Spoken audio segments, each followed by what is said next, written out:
juste avant de commencer la vidéo, je voudrais juste vous demander un truc. Est-ce que ça vous intéresse que je continue tout le temps les threads d'horreur sur ma chaîne, mais au bout d'un moment je vais comme changer, ou que je commence à faire petit à petit d'autres trucs sur ma chaîne, d'autres threads ou d'autres contenus comme ça? Pour le moment, je ferai genre un contenu de thread, genre de thread d'horreur, 1 à 2 fois par semaine, sachant que je fais 3 vidéos par semaine, ou qu'autrement je reste pour le moment que sur les threads d'horreur. Vraiment je reste que sur ça.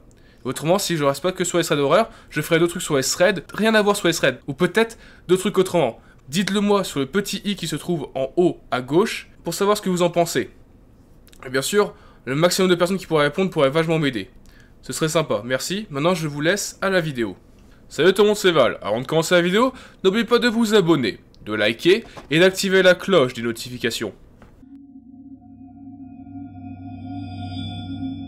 C'est l'histoire de Max. Max a 21 ans.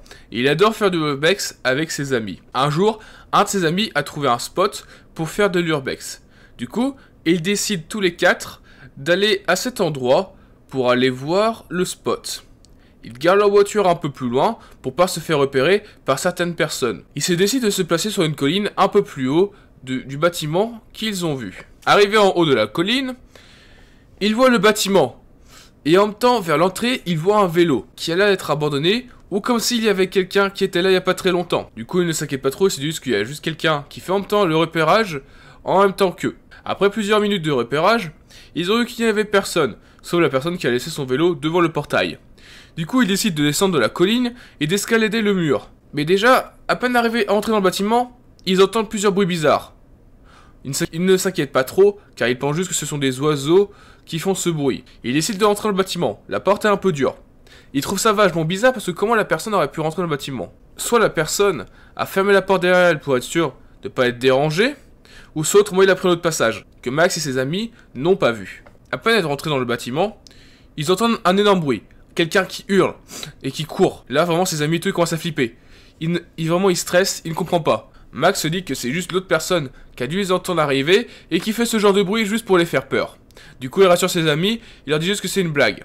Du coup Max rigole très fort en mode haha c'est très drôle cette blague. Du coup ils commencent tous les 4 à regarder dans le bâtiment, à fouiller, à filmer, car oui, Max est une chaîne YouTube.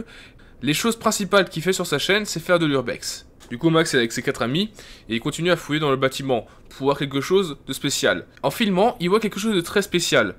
Car il se retourne vers un de ses amis, et en se retournant, il est face à un long couloir, où au bout il y a une porte. Et là, il voit quelque chose en train de le fixer. Il se retourne instantanément après avoir vu ça, mais la chose n'en est plus en face de lui. Comme si c'était disparu. Au début, c'est juste dit que c'était dans sa tête, que du coup c'était pas très grave. Au bout d'un moment, ils arrivent dans une grande pièce vide, avec juste au milieu une baignoire. Il se rapproche de la baignoire, et il voit que la baignoire n'est pas toute neuve, et qu'elle est un peu rouillée.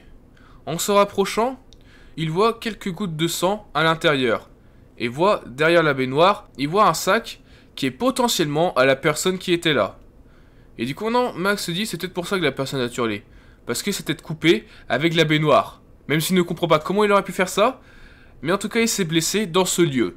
L'un de ses amis voit une autre porte qui se trouve derrière, et là, il voit encore plus de traces de sang. Là, il commence vraiment à s'inquiéter. Il se demande vraiment comment la personne qui se trouvait là avant a pu se blesser. Du coup, il commence à suivre les traces de sang. C'est petite goutte par petite goutte. Et puis, au bout d'un moment, il tombe sur une mare de sang. Le sang coule à travers la porte. Ils n'osent pas ouvrir. Ils ne savent pas ce qui se trouve derrière. Ils sont tétanisés. Et là, au moment où il ouvre la porte, il voit une personne qui a perdu son bras et qui est griffée, voire même entaillée. Tous les 4 hurle énormément. Et du coup, ils décident de partir en courant. Mais avant de partir, ils entendent quelque chose au sol. Comme si un objet lourd était frotté. Là, c'était trop pour eux. Ils sont directement partis en courant. Mais le truc, c'est que dès qu'ils voulaient reprendre la sortie, les portes étaient refermées. Alors que pourtant, son ami avait bien laissé les portes ouvertes. Du coup, ils se dépêchent. Ils ouvrent les portes, mais les portes sont vraiment fermées à clé. Là, ils savent qu'il y a quelqu'un et qu'ils sont dans la merde. En cherchant pour voir où il y a une issue, ils trouvent au bout du couloir un homme, déguisé en clown, en s'en tenant debout, avec une grosse massue dans la main. Là, les 4 amis sont encore en train de gueuler. Ils décident de partir en courant dans une direction totalement opposée au tueur. Le tueur, avant de partir, a lâché un léger sourire et a continué à les suivre tout en marchant, en traînant sa grosse masse au sol, qui faisait beaucoup de bruit. Après ça, il décide de se diriger dans une pièce. Ils essayent d'ouvrir les fenêtres, n'arrivent pas. Et en plus, cette pièce était vide. Du coup, ils ne pouvaient rien avoir pour jeter pour la casser. Ils décident d'aller dans d'autres pièces, mais le clown est toujours derrière eux, en train de les poursuivre. Le seul moyen de s'échapper, c'est d'aller à l'étage. Car à l'étage, c'était la salle la plus remplie. Car avant, il y avait beaucoup de chambres à ce moment-là. Et du coup, il restait certains sans objet dedans. Et ils décident de monter à l'étage. Arrivé à l'étage, dans une chambre, ils avaient trouvé quelque chose d'assez lourd. Ils le jettent et pètent la fenêtre avec. Mais maintenant, la question c'est comment ils vont faire pour descendre. Ils sont allés un peu en mode Yamakasi. Ils ont réussi à s'accrocher au bord de la fenêtre et de descendre petit à petit. En s'accrochant avec la pierre qui dépassait, le temps qu'il y en a qui descendaient, qui sautaient ou qui descendaient par la fenêtre, les autres ont réussi à bloquer la porte et ont pu directement s'échapper par la fenêtre, descendant par la pierre, puis après ils sautaient pour atterrir par terre. Les 4 amis ont décidé de courir et d'escalader encore une fois le mur pour aller rejoindre leur voiture et partir très loin de cette zone. Après ça, ils ont directement appelé la police. La police est venue sur les lieux et a arrêté l'homme.